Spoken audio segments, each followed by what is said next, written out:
Today's topic is chemical equation and how to balance a chemical equation. So let's begin with the chemical equation. Chemical equation क्या होती है? जब भी कोई chemical reaction होता है तो हमें पता है कि दो या दो से ज़्यादा substances या compounds जो हैं वो मिलते हैं, reaction होता है and then a new thing or a product is formed. जो नई चीज़ बनती है उसे हम प्रोडक्ट कहते हैं. और जो दो कंपाउंड्स मिलते हैं या एक कंपाउंड जो ब्रेक हो रहा है वो किसी वजह से, किसी रिएक्शन की वजह से, किसी ट्रिगर की वजह से, तो उसको हम बोलते हैं reactant. Means at the beginning of a chemical reaction जो हमने सब्सटेंसेस लिए हैं दे आर रिएक्टेंट्स, और at the end of a chemical reaction जो नई चीज़ बनी है they are called products. So basically chemical equation क्या है? It's a symbolic representation of the reactants and products of a chemical reaction. हमने उन रिएक्टेंट्स के नाम ना लिखकर उनके सिंबल्स लिख दिए. जैसे सपोज एल्युमिनियम ने रिएक्ट किया ऑक्सीजन के साथ और एल्युमिनियम ऑक्साइड बना, तो हमने aluminium oxide, aluminium plus oxygen, इनको वर्ड्स में नहीं लिख के उनके सिंबल्स को यूज़ किया. बिकॉज हमने ऑलरेडी सिंबल्स लर्न किए हैं, उनके वैलेंसीज वगैरह लर्न की हुई हैं, हमें पता है कंपाउंड्स कैसे बनते हैं, तो हमने उनके सिंबल्स को लिखा और सिंबल्स के थ्रू हमने अपने केमिकल रिएक्शन को समझाया. So what is a chemical equation? That means it's a symbolic representation of the reactants and products of a chemical reaction. और chemical equation लिखते हुए हमने क्या देखना है कि reactants are always written on the left side of the reaction and products which are formed after the reaction they are written on the right side of the equation, and an arrow pointing to the right means pointing towards the products is drawn between the reactants and products. For example, A plus B, A और B आपस में react करते हैं, they are the reactants, and after A and B react, C plus D is formed, so they are the products and the arrow is pointing towards C plus D, क्योंकि हमारे जो products बने हैं उनकी तरफ हमारा एरो पॉइंट आउट करेगा. Now let's study some examples. For example iron Fe, oxygen O2, water H2O, ये रिएक्ट करते हैं, these all are the reactants, and after reaction iron oxide is formed, Fe2O3 is formed, तो हमने उसको symbolic representation कर दिया, this is the product form. Another equation is carbon when reacts with oxygen, like C plus O2. When they react together, carbon dioxide gas is formed. So C plus O2 is the reactant and carbon dioxide gas is the product. So this is the way we represent a chemical reaction, and the equation is called chemical equation. Now our next question is how to balance a chemical equation. आप कोई भी equation उठा लीजिए, आप अगर उसको ऐसे raw form में लिख देंगे, सिर्फ सिंबल्स को लिख के छोड़ देंगे, तो मे बी वो बैलेंस नहीं हो. अब इक्वेशन को बैलेंस करना क्यों ज़रूरी है? इसके पीछे भी एक लॉ है, एक रूल है. वो ये है कि हम हमेशा कहते हैं कि matter can neither be created not destroyed. इस पूरे यूनिवर्स में ये लॉ फॉलो होता है, पूरा ये रूल फॉलो होता है कि कोई भी किसी भी तरह का मैटर है या सब्सटेंस है वो यूनिवर्स में ना तो हम क्रिएट कर सकते हैं ना उसको डिस्ट्रॉय कर सकते हैं. तो जो जितनी चीज़, सपोज मैंने अगर 5 ग्राम्स शुगर ली है, उसको मैंने 10 ml ऑफ वाटर में ऐड किया है, तो उसमें क्या होगा कि आफ्टर मेरा शुगर सोल्यूशन जब बन जाता है तो मैं उसको वे करूँगी तो मुझे 10 + 5 का मेजर मिलना चाहिए. 10 ml ऑफ वाटर में 5 ग्राम्स शुगर ऐड करने से उसका वेट बढ़ना चाहिए, कम नहीं होना चाहिए. क्योंकि जितना का जितना वेट मैंने स्टार्टिंग में लिया था, मुझे eight the end of the chemical reaction जो प्रोडक्ट बनेगा उसका वेट और उसका मास भी उतना ही होना चाहिए जितना मैंने स्टार्टिंग में अपने रिएक्टेंट्स का लिया था. तो that is why we have to show a chemical equation always in a balance form. अब यहाँ पे हम अगर फर्स्ट इक्वेशन को देखते हैं, let's get back to our 2 equations that we studied just now. हमने 2Fe लिखा है, O2 लिखा है, H2O लिखा है, Fe2O3 बना. 2 आयरन, पहले यहाँ पे 2 आयरन थे, हमारे प्रोडक्ट साइड पे भी 2 आयरन पड़े हुए हैं. ऑक्सीजन हमारे पास 2 + 1 3 थे, यहाँ पे भी O3 लिखा हुआ है, लेकिन हाइड्रोजन इज़ नॉट बैलेंस. तो इस इक्वेशन को बैलेंस करने के लिए हमें हाइड्रोजन को बैलेंस करना पड़ेगा और यहाँ पे अपना सिंबल हाइड्रोजन की गैस की प्रोडक्शन शो करनी पड़ेगी या वाटर मॉलिक्यूल का प्रोडक्शन शो करना पड़ेगा उसको बैलेंस करने के लिए. सिमिलरली अगर कार्बन और ऑक्सीजन का रिएक्शन देखते हैं तो कार्बन डाइऑक्साइड फॉर्म हुई है, यहाँ पे carbon is 1 eight the reactant side, eight the product side also carbon is 1. Oxygen जो है उसके 2 एटम्स हैं रिएक्टेंट की साइड पे और उसके प्रोडक्ट की साइड पे भी 2 एटम्स ही हैं. That means this equation is balance equation. So this way we have to balance all the number of atoms on both the sides of the reactants. So let's study some rules first.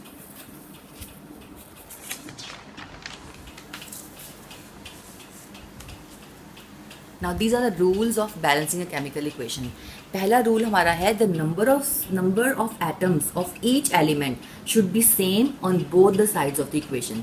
जैसे हमने carbon dioxide gas के case में count किया कि number of carbon atoms, number of oxygen atoms were same on both the sides of the equation. Eight the reactant side also and eight the product side also the numbers were same.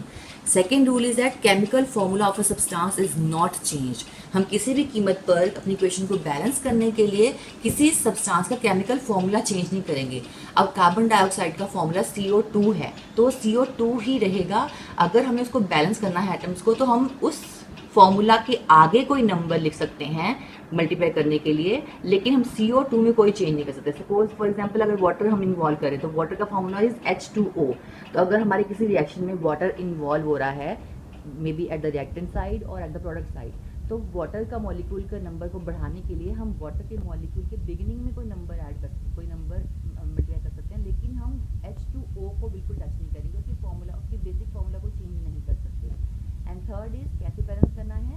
A suitable number is written before the formula of the substance that is to be balance. जैसे मैंने बोला कि कोई particular suitable number ढूंढेंगे हम जिससे उस formula के आगे लगा देंगे ताकि जब वो मल्टीप्लाई करे तो हमारी इक्वेशन का जो रिजल्ट है वो बैलेंस हो जाए.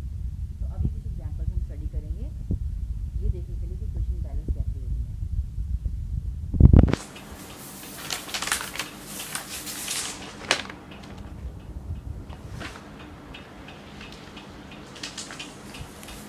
सो लेट्स स्टडी द एग्जाम्पल. अब मेरे पास फर्स्ट एग्जाम्पल है calcium hydroxide reacts with hydrochloric acid to make calcium chloride and water. अब हम फर्स्ट ऑफ ऑल देखेंगे कि मेरा कैल्शियम दोनों साइड्स पे कितना है. कैल्शियम एटम जो है रिएक्टेंट की साइड पे भी 1 है और प्रोडक्ट की साइड पे भी 1 है. अब मैं अपने क्लोराइड पे चली आती हूँ तो मेरा HCl में only 1 chloride atom is there, but if I see the product side there are 2 chloride atoms. तो इसका मतलब है मुझे क्लोराइड का जो 1 है उसको 2 से मल्टीप्लाई करना पड़ेगा ताकि रिएक्टेंट की साइड पे क्लोराइड 2 हो जाए. तो मुझे रिएक्टेंट की साइड पे जहाँ पे क्लोराइड आयन है मेरा एटम है उसको 2 से मल्टीप्लाई करना पड़ेगा.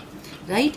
यहाँ पे मेरे रिएक्टेंट की साइड पे मेरा ऑक्सीजन इज 2, O2 क्योंकि ब्रैकेट्स में है तो सारा का सारा ये 2 है. O is also 2, H is also 2, number of oxygen atom is also 2, number of hydrogen atom is also 2.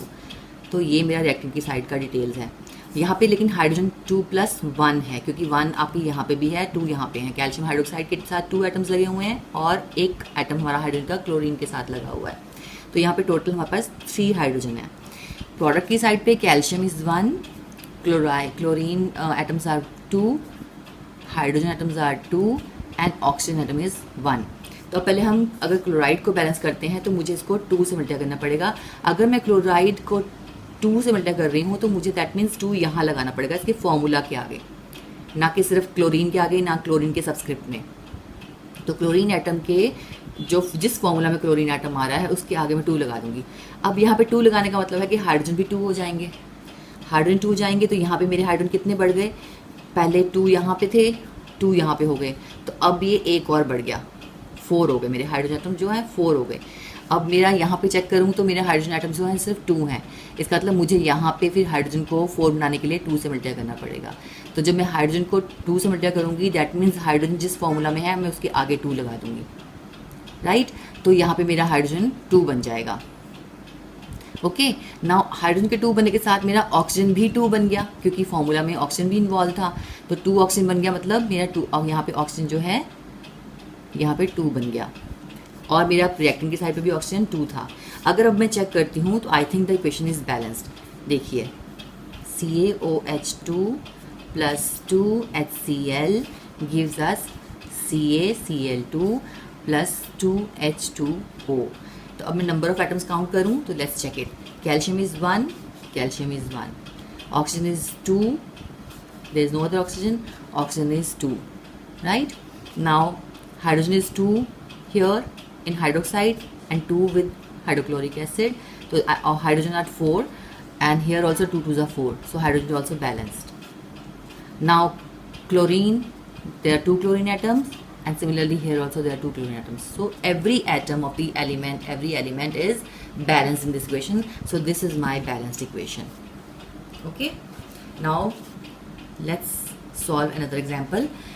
CH4 is methane. When methane reacts with chlorine gas, it gives us carbon dichloride and 4 molecules of HCl. So let's check out. Carbon is 1, hydrogen is 4, chlorine is 2 atoms. Here carbon is 1, chlorine is 2, hydrogen is 4 and chlorine is 4. Now what I need to balance over here? I need to balance this chlorine only. क्योंकि मेरे reactant की side पे जो chlorine है वो 2 atoms हैं, लेकिन मेरे प्रोडक्ट की साइड पे जो क्लोरीन है वो 4 है। तो इसका मतलब मुझे इस रिएक्टेंट की साइड पे 2 2 ज़ा 4 कर सकती हूँ। मैं इस क्लोरीन को 2 से मल्टीप्लाई करके इसको 4 बना सकती हूँ। तो I need to multiply this chlorine here with 2, number 2. The suitable number is 2. Now let's find out what my final equation comes out to be. CCl2 plus 4HCl. अब मेरे carbon is 1, carbon is 1, hydrogen is 4, hydrogen is 4 and 2 2s are 4. Chlorine is 4 here. Here my chlorine is 2 chlorine over here and 4 here. 6 chlorines are there. That means कि मेरा अभी ये balance नहीं हुआ. यहाँ पे मेरी प्रोडक्ट की साइड पे क्लोरीन 6 आ रहा है, लेकिन मेरा यहाँ पे रिएक्टेंट की साइड पे क्लोरीन 4 आ रहा है. That mean I need to multiply this with number 3, जो मैंने यहाँ पे टोटल काउंट नहीं किया था. मैंने सिर्फ क्लोरीन यहाँ पे सिर्फ 2 देखी थी, मैंने इसका 4 क्लोरीन ऐड नहीं किया. तो क्लोरीन हमारे पास ऑलरेडी यहाँ पे 6 थी, लेकिन मेरी यहाँ पे सिर्फ 2 थी, तो इसको मेरे को 3 से मल्टीप्लाई करना था. तो 3 से मल्टीप्लाई करने से मेरी इक्वेशन ऑलमोस्ट सॉल्व हो गई. Again check it out. Hydrogen is 4, hydrogen is 4, chlorine is 6 over here. 3 2 6. हमने सब्सक्रिप्ट वाले नंबर को हमने अपने मेन जो इंटीजर लिया है उससे मल्टीप्लाई करना है. तो 3 2 6, ठीक है. और यहाँ पे हमने अगेन सब्सक्रिप्ट वाला नंबर 2 है, और इसका जो मेन नंबर यहाँ पे हमने चूज़ किया 4, तो 4 + 2 is 6. That means equation is balanced. Now third equation. Sodium plus chlorine give us sodium chloride. Again sodium atom is 1 here, chlorine atoms are 2, but on the product side sodium is 1, chlorine is 1. So what do? I need to multiply this chlorine with 2. मैं इस chlorine को 2 से multiply करूँगी. That means मुझे sodium भी मेरा multiply हो जाएगा 2 से, क्योंकि दोनों सोडियम क्लोराइड एक ही फॉर्मूला का पार्ट है. तो मुझे सोडियम को भी 2 करना पड़ जाएगा, ये ऑटोमेटिकली 2 बन जाएगा. तो दैट मीन्स जब सोडियम यहाँ पे मेरा 2 हो गया, तो सोडियम इस रिएक्टेंट की साइड पे 1 है, तो इस सोडियम को भी 2 से मल्टीप्लाई कर देंगे, तो हमारी इक्वेशन ऑलमोस्ट सॉल्व हो जाएगी. तो 2 sodium plus Cl2 gives us 2 NaCl. Now count the number of atoms of all the elements. Sodium is 2 here eight the reactant side, same 2 sodiums are there at the product side, 2 chlorine atoms are there, here also 2 chlorine atoms are there. So equation is balanced. Let's see the next one. Aluminium 1, oxygen 2 atoms. Here at the product side aluminium is 2 and oxygen is 3. अब मुझे इस aluminium को, पहले oxygen को देखते हैं कि oxygen यहाँ पे 2 है और वहाँ पर 3 है. तो इनको हम कौन से नंबर से मल्टीप्लाई करें कि दोनों तरफ बैलेंस जाए. तो दैट मीन्स मैं इस 3 को 2 से मल्टीप्लाई कर दूँ और इस 2 को 3 से मल्टीप्लाई कर दूँ, तो दोनों का 6 हो जाएगा.